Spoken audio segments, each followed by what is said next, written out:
Hi friends, అందరికీ నమస్కారం అండి. ఈరోజు రొయ్యల బిర్యానీ తర్వాత చికెన్ కర్రీ కాంబినేషన్ చాలా బాగుంటుందండి. సింపుల్గా ఎలా తయారు చేయాలో చిన్న వీడియో ద్వారా మీకు ఎక్స్ప్లెయిన్ చేస్తాను.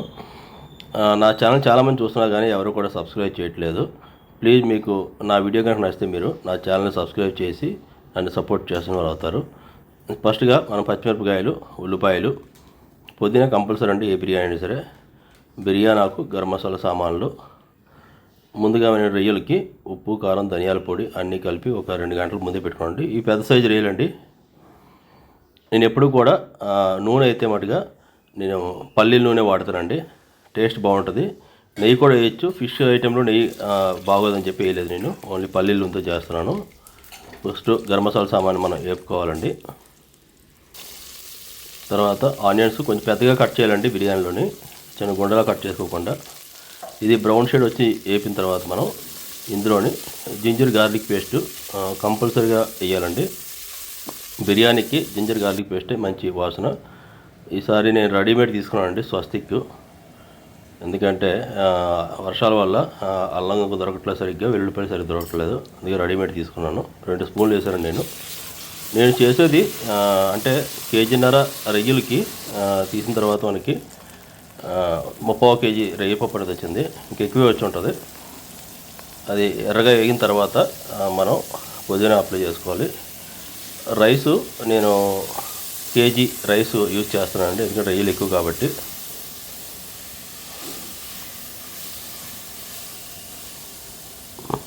ఇది బాగా వేగిన తర్వాత అల్లం పేస్టు, పుదీనా, మనం రొయ్యలు అనేవి ఇందులో వేసుకోవాలండి.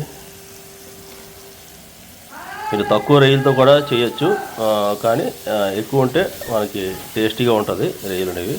పెద్దవైతే ఇంకా చాలా బాగుంటాయండి రొయ్యలు. ఇవి బాగా వేగిన తర్వాత మీకు నచ్చితే టమాటా వేసుకోవచ్చండి, కొంచెం టేస్ట్గా ఉంటుంది. అదర్వైజ్ అవసరం లేదు.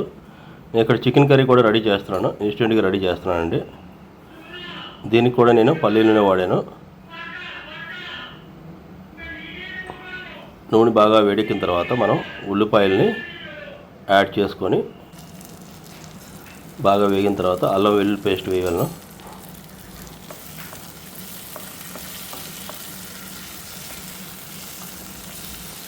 అల్లం వెల్లుల్లి పేస్ట్ బాగా వేగిన తర్వాత మనం చికెన్ అనేది ఇందులో వేసుకొని ఇందులోనే ధనియాల పొడి, మిర్చి మసాలా, తర్వాత మన జీలకర్ర పొడి. ఇది పేస్ట్ అండి, కొబ్బరి, ఓన్లీ గరం మసాలా సామాన్లు, జీలకర్ర, కొంచెం గసగసాలు, తర్వాత ఆనియన్స్ అండి ఎక్కువ.